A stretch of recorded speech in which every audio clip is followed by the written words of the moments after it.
All right. Well, one space that is almost just as hotly contested, to be quite honest with you, is the cannabis space. And today we're watching Aurora Cannabis, and the stock is plummeting today, now down about 8% after a GLJ research analyst initiated his coverage of the company with a $0 price target and a sell rating. The analyst says he believes Aurora's equity holds no value, and it's facing a liquidity crunch, potentially running out of cash come July.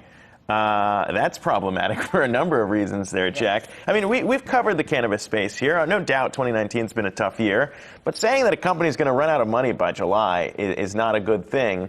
And it's definitely not as well capitalized as its competitor, Canopy Growth, sitting on $2 billion American, whereas Aurora does only have about $150 million in the bank.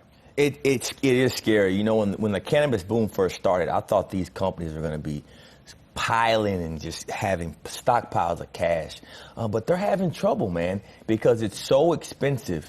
You have to invest, you know, in your growth. You got to invest in all these facilities. And competition is coming up. And if you look across the board, I have a couple of friends that are a part of both of the largest companies. And you see what they're trying to do. They're scrambling. They're scrambling to open enough facilities. They're scrambling to be able to take enough oil and contract it out of these plants. So there's a lot of issues that still have to go on. This industry needs time to develop.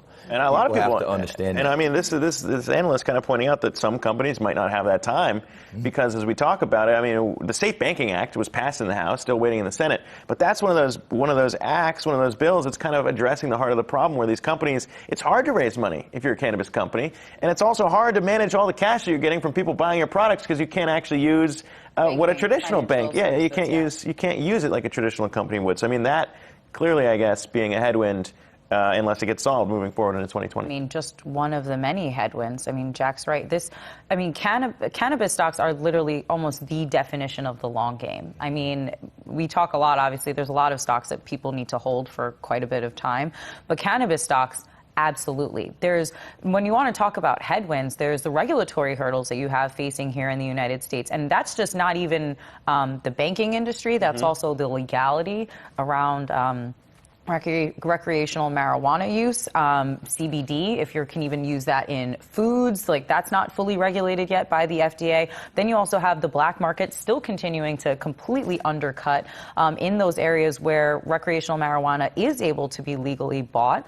Then you also have the products, there's not enough stores. So that they have a backlog in some areas of some of their products that they are able to sell. I mean, the headwinds just keep piling on and they just keep spending more cash to position themselves for when all of those floodgates do eventually. But eventually, if you do hit a liquidity crunch, then there is a problem there. But there is also kind of that aspect. If you are saying hold on for the long run here, that is one of those things where it's like we try and warn people who watch the show, investors across the board, don't put all your eggs into one basket and don't do it all at once, because if you do have this, you're caught in that weird position, uncomfortable position of, all right, maybe I just eat my losses here because who knows where it could go from here. And that's why we always try and warn. It's fitting that it follows crypto. Don't gamble with more than you're actually comfortable losing. Analysts always say, listen, if you're going to be putting your money in this area, you have to be prepared to hold on to it for quite a bit of time. No, for sure. All right, well, there you go. Cannabis and crypto, both very interesting sectors, both ones that are potentially coming into some problems here as we wrap up 2019.